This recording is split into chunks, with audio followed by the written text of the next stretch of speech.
Magandang hapon guys. Kung nakikita nyo, ito, meron tayo. Ito ang unang harvest natin ng bayabas. Ayan. Maganda sana siya medyo pahaba. Kaso, naano siya ng sa plastic eh. Hindi pa masyadong lumaki. So, nakita ko lang na medyo medyo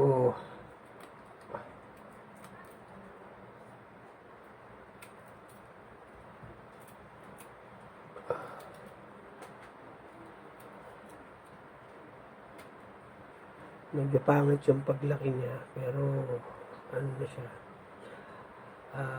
pwede na harvestin. Kaya inano ko na kaysa masayang kasi naano siya sa plastic kaya ganun yung dumikit sa plastic tapos yung pagkaulan init. So ito actually malaki pa rin siya, tingnan nyo. So, para yung normal size ng mga ano ko, kaya tulad yan pangit na yung ano sa loob, hindi ganun kaganda.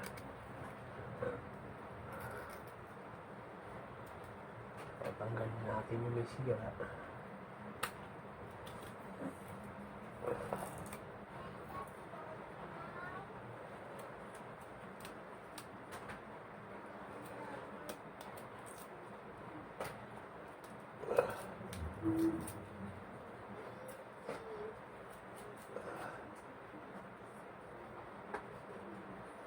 Actually, yung ganitong pagkasira guys, ito yun yung pagka nakain na o nabutasan na nung parang putakte. Siguro hindi ko lang siya napansin nung time na binabalutan ko siya. Hindi ko napansin yung ano niya na may butas na pala. Kaya yung ganito.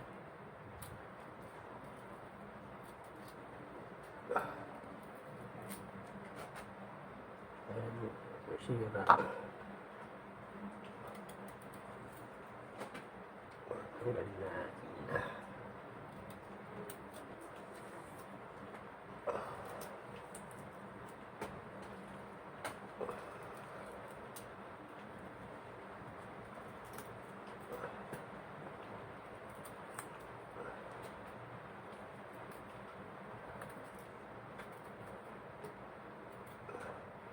Actually, kaya ako lang talaga hinarvest to dahil napansin ko na parang madilaw-dilaw na siya.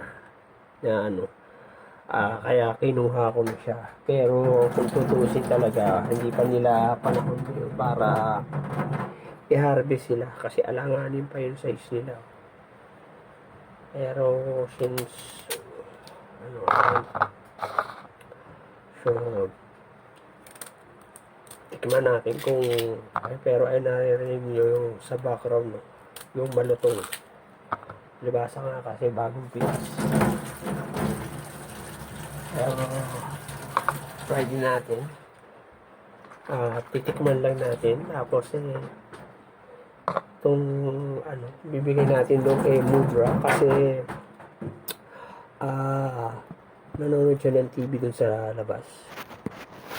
So, papakita ko lang sa inyo at titikman ko kung anong lasa. Ito nga pala, nagluto kasi siya ng bagong nung isang araw. So, ito kaya ano ba siya, marami kasi yung binring bagong yung kapatid ko. Pag ano sinanay ko na nagagawa ng bagoong. So, di pa may mga na-harvest tayo ng mga okra. Yung kada harvest ko, minsan, hindi naman agad niluluto. Sinasapaw nila rin siya sinaing iniipon ko lang na iniipon sa loob ng rep. Tapos pagkabasado madami na. Saka tulad kagahapon, bumili yung kapatid ko ng 2 tali na talong. Sino ba yung madami na naipon na pala yung okra. So ginawa, pinirito yung okra kasabay ng talong. Kasi ito sa usawan.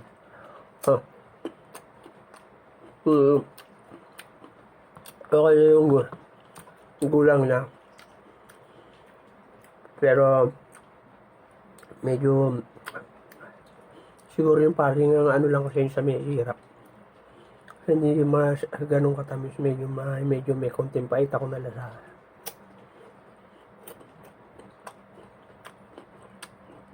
Kaya dito sa bandang taas, sa may tampok, tamis na siya, tsaka yun, Tapos masarap pa yung bagoong mo, yung mga miss na maanghang. Hmm. Hmm.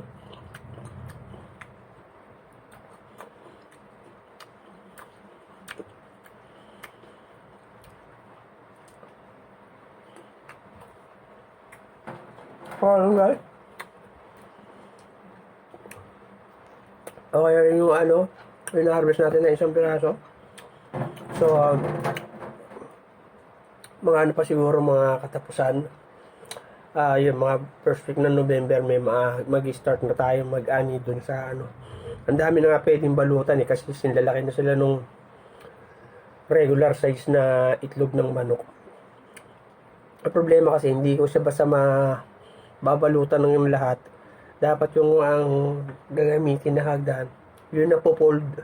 Kasi kung yung ordinary na yung didiretsyon ganon, alanganin doon sa may parting malayo yung pagsasandalan mo.